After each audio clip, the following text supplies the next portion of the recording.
শুভ সন্ধ্যা বন্ধুরা। এর আগের দিন আমরা ইংরেজি নিয়ে পুরোপুরিভাবে আলোচনা করেছি ক্লার্কশিপের। আজকে আমাদের আলোচনার বিষয় হচ্ছে জেনারেল স্টাডিজ, যার মধ্যে ইতিহাস, ভূগোল, বিজ্ঞান, পলিটি, ইকোনমি থেকে শুরু করে যার ভেতরে স্ট্র্যাটেজি, কারেন্ট অ্যাফেয়ার সবকিছুই রয়েছে। প্রথমে আমরা যেটা বলবো সেটা হচ্ছে ফোর্থ শিফটের যে কোশ্চেন পেপার, সেখানে কি ধরনের প্রশ্ন এসছে। ফোর্থ শিফটে পলিটি থেকে দেখলাম একটা আর্টিকেল থেকে প্রশ্ন জিজ্ঞাসা করা হয়েছে। ভূগোলের ক্ষেত্রে river, sanctuary, national park, celestial body, island, এগুলো থেকে প্রশ্ন এসছে।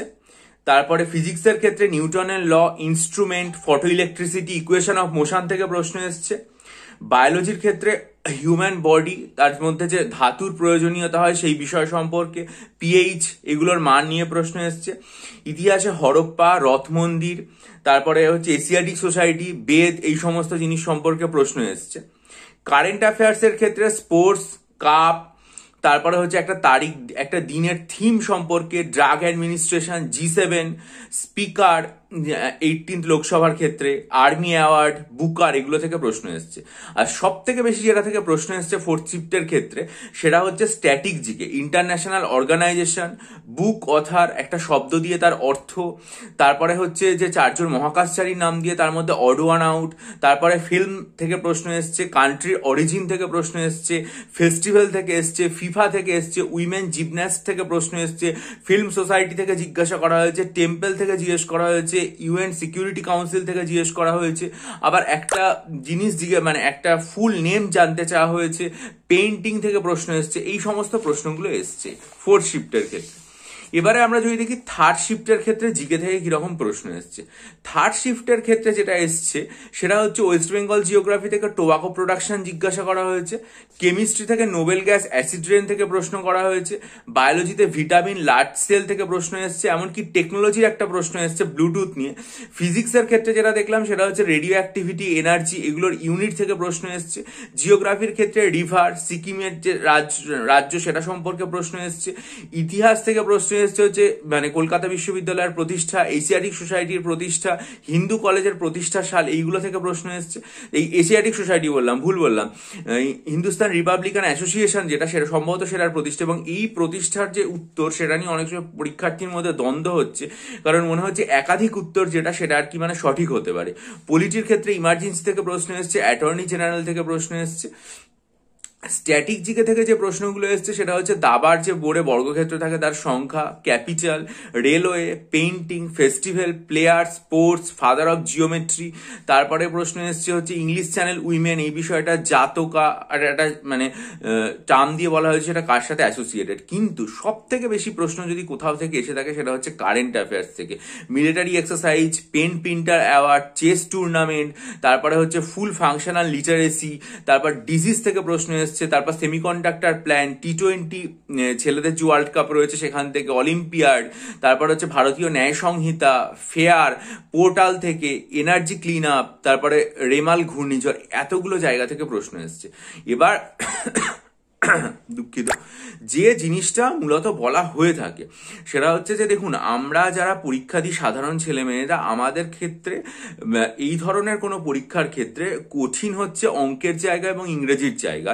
জিকের জায়গাটা কিন্তু আমাদের ক্ষেত্রে অনেকটা সোজা। বেশিরভাগ পরীক্ষার্থী যেটা টার্গেট করে যায় সেটা হচ্ছে অঙ্কের ক্ষেত্রে যদি আমরা 25 পাই আর ইংরেজির ক্ষেত্রে যদি আমরা 20 পাই তাহলে হচ্ছে আমাদের 45 নম্বর, আর আমরা জিকের ক্ষেত্রে অন্তত চেষ্টা করব 35 নম্বর স্কোর করতে। তাহলে আমরা মোটামুটি ক্লার্কশিপে 80-র আশেপাশে আমাদের নম্বর থাকবে। তারপর সেখান থেকে কিছুটা নেগেটিভ মার্কিং করে কমবে। নেগেটিভ মার্কিং এর ক্ষেত্রে বলতে গিয়ে একটা জিনিস বলার, সেটা হচ্ছে নেগেটিভ মার্কিং এর পরিমাণটা দেখলাম এবছরের যে প্রশ্নপত্র সেটাতে কমিয়ে দেওয়া হয়েছে। আপনারা যদি 2019-এর প্রশ্নপত্র দেখবেন সেখানে দেখবেন নেগেটিভ মার্কিং ছিল হচ্ছে 0.33, এবার সেই নেগেটিভ মার্কিংটা করে দেওয়া হয়েছে 0.25। অর্থাৎ আগে 3টে প্রশ্ন ভুল করলে 3 নম্বর তো কাটা যেতই, তার সাথে আরো একটা এক্সট্রা নম্বর চলে যেত।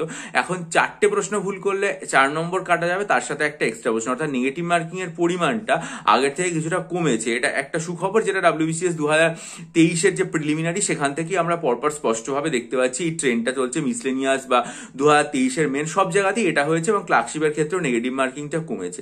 কিন্তু এইটা মোটামুটি আমাদের একটা মেন্টাল সেট আপ থাকে। কিন্তু যেটা হয়েছে মানে এই থার্ড এবং ফোর্থ শিফটের ক্ষেত্রে সেটা হচ্ছে মোটামুটি জিকেতে 35 কেন, মানে জিকেতে 30 তুলতে গিয়েই বহু পরীক্ষার্থীর সমস্যা হবে। মোটামুটি হ্যাঁ, এবার আপনারা একটা জিনিস করতে পারেন, কেউ 20টা 22টা প্রশ্ন তুলে দিয়ে বলতেই পারেন যেগুলো কি খুব কঠিন, না এগুলো খুব কঠিন নয়। এখানে যা প্রশ্ন মোটামুটি আছে তাতে 20-25 নম্বর একজন পরীক্ষার্থী পেয়েই যাবেন। কিন্তু একজন পরীক্ষার্থীর মেন্টাল সেট আপ যেটা থাকে সেটা হচ্ছে, বেশিরভাগ পরীক্ষার্থী আমরা যারা সাধারণ তাদের কিন্তু অঙ্ক বা ইংরেজির থেকেও জিকেতে নম্বর তোলার যে টেন্ডেন্সি বা জিকেতে বেশি নম্বর পাওয়ার যে মানসিকতা সেটা থাকে। কারণ আমরা এটা ধরেই নিই যে ইংরেজি আমাদের অধিকাংশ আয়ত্তের বাইরে হয় বা কঠিন হবে, অঙ্ক যেটা সেটা কিন্তু আমরা নাও পারতে পারি পরীক্ষার হলের ওই সময়ের মধ্যে ক্যালকুলেট করে। ফলে আমাদের মূল টার্গেট যেটা থাকবে সেটা জিকে। যে কারণে একজন পরীক্ষার্থী যখন পরীক্ষা শুরু করেন, অনেকেই কিন্তু যেহেতু জিকের জায়গাটা একদম সঠিকভাবে করে আসা যাবে সবার প্রথমে, তাই জিকে থেকে প্রশ্নের অ্যান্সার করতেও শুরু করেন। এবার যে ব্যক্তি একজন প্রথমেই ধরা যাক 4th শিফটে বা 3rd শিফটে রয়েছেন, তিনি যদি জিকেতে এরকম হাত দিয়ে দেখেন যে ধরনের প্রশ্নপত্র আসছে সেটা আর কি মানে ধাক্কা দিয়ে দেওয়ার মতো, তাহলে তার পরবর্তী যে পরীক্ষা মানে যেটা ইংরেজি বা যেটা অঙ্কের ক্ষেত্রে, সেখানে তার কনসেন্ট্রেশনটা ব্রেক হয় বা তার মনের ওপর এতটাই চাপ পড়ে যে জানা থাকলেও তার পরীক্ষাটা কিন্তু আর কি মানে খারাপ হয়ে যায়, বা যে কারণে তার পুরো প্রশ্নপত্রটাকে ওভারঅল হার্ড মনে হয়। এই কারণে 4th শিফট এবং 3rd শিফটের ক্ষেত্রে ইংরেজির যে প্রশ্নপত্র সেটা অপেক্ষাকৃত হয়তো সোজা ছিল, কিন্তু তারপরেও সকল পরীক্ষার্থীরা এই যে বারবার বলছেন যে মানে এইটা কঠিন হয়েছে, বিশেষ করে 3rd শিফটের ক্ষেত্রে কারেন্ট অ্যাফেয়ার্সের পরিমাণ এতটা বাড়িয়ে দেওয়া, এবং কারেন্ট অ্যাফেয়ার্সটা অনেকের কাছেই কিন্তু খুব কঠিন মনে হবে। তাই জন্যই আমার সবসময় এটা মনে হচ্ছে ওভারঅল যদি আমরা দেখি তাহলে 4th শিফট সব থেকে কঠিন। এবং সবচেয়ে বড় কথা, 4th শিফটের ইংরেজির ক্ষেত্রেও এমন কিছু জিনিস বা এমন শব্দও দেওয়া হয়েছে যেগুলোর অর্থ মানে বোঝা যাচ্ছে না। আবার 4th শিফটের ক্ষেত্রে অঙ্কেও দেখলাম যে এমন ধরনের প্রশ্ন আছে জোড় বিজোড় সংখ্যা দিয়ে, যেটা অনেকটা আর কি মানে সাবজেক্টিভ কোশ্চেন টাইপের, যে তোমাকে বিস্তৃত আলোচনার মাধ্যমে তোমাকে জিনিসটা আর কি মানে বুঝতে হবে। বা 5 টু দি পাওয়ার 5 এর যে যোগফল, যেটা হয়তো আর কি মানে আমরা একটু ভাবনা চিন্তা করলে সহজে বের করতে পারবো, কিন্তু পরীক্ষার হলের মধ্যে অত বড় সংখ্যা দেখে পরীক্ষার্থীর কিন্তু মানে ভয় পেয়ে যাওয়ার যে প্রবণতাটা সেটা হচ্ছে বেশি। একটা পরীক্ষার্থী একটা পরীক্ষার হলে 20-25 নম্বর করে আসতে পারবে, এটা খুব স্বাভাবিক, কিন্তু যে এই টার্গেট নিয়ে যাচ্ছে যে আমি 35+ পাবো, সে যদি দেখে পরীক্ষায় যে আমি 25 নাম্বার তুলতে গিয়ে বা 30 নাম্বার তুলতে গিয়ে আমার অসুবিধার সম্মুখীন হচ্ছে, তাহলে কিন্তু তার পক্ষে পুরো প্রশ্নপত্রটাই কঠিন বলে মনে হবে। আর 3rd শিফটের ক্ষেত্রে আমার মনে হচ্ছে যে মানে স্ট্যাটিক জিকে পার্টের থেকেও যেটা কারেন্ট অ্যাফেয়ার্স এর পোর্শন রয়েছে সেটা অনেকটাই কঠিন। এইটাই হচ্ছে আমার বক্তব্য। আজকে পুরো যে সিলেবাসটা রয়েছে সেটা নিয়ে আমরা মানে পুরো সিলেবাস বলছি, পুরো মানে স্ট্যাটিক জিকে বা ইংরেজি এগুলো নিয়ে আমাদের আলোচনা করে দিলাম। পুরোটার ক্ষেত্রে অনেকেই বলছিলাম কম্পারেটিভ আলোচনা, সবটাই বলে দিলাম। আমার মতামত বললাম, হতেই পারে আপনারা আমার মতামতের সাথে আর কি মানে সহমত না হওয়াটাই স্বাভাবিক, সব মানুষের মতামত এক হয় না, এবং প্রত্যেকে বিভিন্ন শিফটে যারা রয়েছে তাদের এক একজনের এক একটা মতামত হতেই পারে। সেটা অবশ্যই আপনারা কমেন্ট করে জানাবেন, বিরোধিতা করলে বিরোধিতা, সহমত থাকলে সহমত, যাই বলুন না কেন সেটা অবশ্যই কমেন্ট করে জানান। কিন্তু এখন যেটা আমাদের মনে রাখতে হবে সেটা হচ্ছে আমাদের এইটাকে অতিক্রম করে গিয়ে আস্তে আস্তে সামনের দিনের যে পড়া সেটার জন্য প্রস্তুতি নিতে হবে, এবং কিভাবে ক্লার্কশিপ মেন পরীক্ষার জন্য ডেসক্রিপটিভ বাংলা ইংরেজির প্রিপারেশন নেবেন বা কিভাবে সেটার জন্য নিজেদেরকে তৈরি করবেন সেই সম্পর্কে যে মানে বিস্তারিত ভিডিও সেগুলো আমি আমার চ্যানেলে আনবো।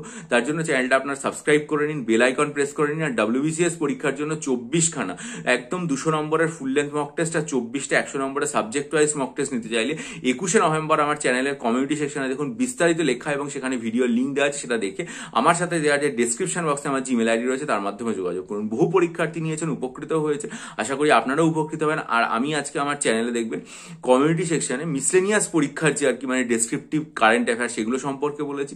আস্তে আস্তে আমি চেষ্টা করবো মিসলেনিয়াস এবং মানে ক্লার্কশিপের অন্যান্য যে ডেসক্রিপটিভ যেমন ট্রান্সলেশন, অনুবাদ বা সারমর্ম এগুলো সম্পর্কেও বলতে, সেগুলো সবকিছু সম্পর্কে জানার জন্য আপনাদের চোখ থাকা আমার চ্যানেলে ভিডিওটা লাইক করুন, বন্ধুদের মাঝে ছড়িয়ে দিন, এবং অবশ্যই চ্যানেলটা সাবস্ক্রাইব করে বেল আইকন প্রেস করুন। ভালো থাকুন, বিজয়ী হন, সফল হন।